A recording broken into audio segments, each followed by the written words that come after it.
তো আপনারা সবাই দেখতে পাচ্ছেন এটা হলো ছোলারের ছাগল জেন্ডারের প্রোফাইল। বাবা, সবার সামনে বলছি এসব আবালগুলো আবার স্ট্রাইকও দিতে এক্সপার্ট, ঠিক আছে। তিনি এনার স্বধর্ম ছেড়ে দিয়ে, যে ধর্ম সম্পর্কে এনার 1%ও নলেজ নেই, যিনি ডিফারেন্সই করতে পারেন না কোনটা ঐতিহাসিক আর কোনটা সাহিত্যিক সেইটার ভেতরে, তিনি এসেছেন স্বয়ং পৃথিবীর সবথেকে প্রাচীনতম এবং শ্রেষ্ঠ ধর্ম সম্পর্কে রোস্টিং করতে। তো আমি ডিটেলসে বলছি না, আপনারা ওনার কমিউনিটিতে গেলে অবশ্যই দেখতে পাবেন কী কী লিখেছিলেন।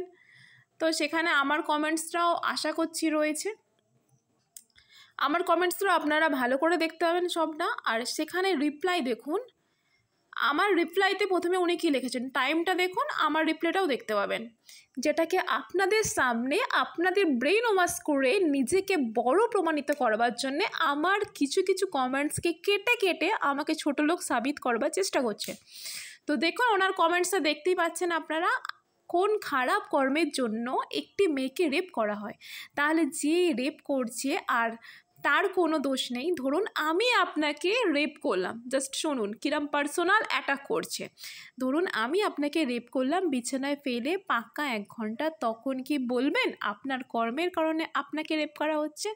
তার রিপ্লাইতে আমিও ওনার ভাষাতেই উত্তর দিয়েছি, কারণ হলো এইসব মানুষরা সিম্পল ভদ্র কথাটা কিন্তু বলে না, এরা নিজেকে যথেষ্ট জ্ঞানী দেখানোর জন্যে, শো অফ করবার জন্যে, বা আপনাদের মতন কিছু ওনার ফলোয়ার্সকে দেখানোর জন্যে এনারা যেটুকুনো যতটা পারা যায় ততটা নিচে যেতে পারে। যেমন হচ্ছে দেখুন, নিজে কিন্তু আজ পর্যন্ত নিজের ফেস রিভিল করেনি, বাট এখানে দেখবেন ইভেন মেয়েদের পর্যন্ত ফেসবুকের আইডি উনি দিয়ে দেন। জাস্ট ভাবুন, ওনার ধর্মের মেয়েরা ওনার থেকে সাহসী আমি বলবো।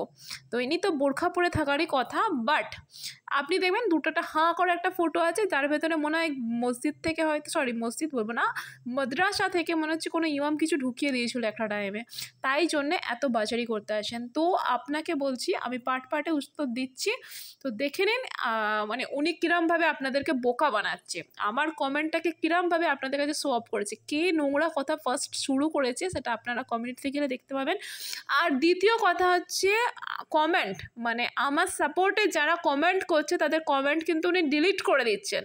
আমি আবার বলছি, উনি কিন্তু ডিলিট করে দিচ্ছেন নিজেকে বড় হওয়ার জন্যে, বা নিজের ভিউজ বাড়ানোর জন্যে, এবং নিজেকে সুপার কিছু একটা দেখানোর জন্যে। ওকে, আগে আপনি আপনাদের মাদ্রাসা প্রেসের যেসব ধর্মীয় গ্রন্থ আছে হিন্দু সম্পর্কে, হিন্দু ধর্ম সম্পর্কে, সনাতন ধর্ম সম্পর্কে, সেগুলো চেঞ্জ করে উইকিপিডিয়া থেকে দেখুন, বা পবিত্র গীতা, যেটা ভারতে যেসব সরকারি যেসব ব্র্যান্ড থেকে যেগুলো পাবলিক করা হয়, সেইগুলো পাবলিশড করা হয়, সেগুলো থেকে আপনি নিজে দেখুন সনাতন ধর্ম সম্পর্কে পবিত্র গীতাতে কী লেখা আছে, পবিত্র বেদ, এর ভেতরে কিন্তু অথর্ববেদ মানুষের লেখা, সেটা সম্পর্কে জানুন, সংস্কৃত ভাষা সম্পর্কে কিছু স্টাডি করুন। আপনাদের কাইন্ডলি মাদ্রাসা ছাপ প্রেসের কিছু বই দেখে আপনি হিন্দু ধর্ম সম্পর্কে নোংরা কমেন্ট করবেন না। ওকে, এটা হলো আমার ফার্স্ট রিপ্লাই ফার্স্ট পার্টে। নেক্সট আপনার জন্য নেক্সট আরও আসছে।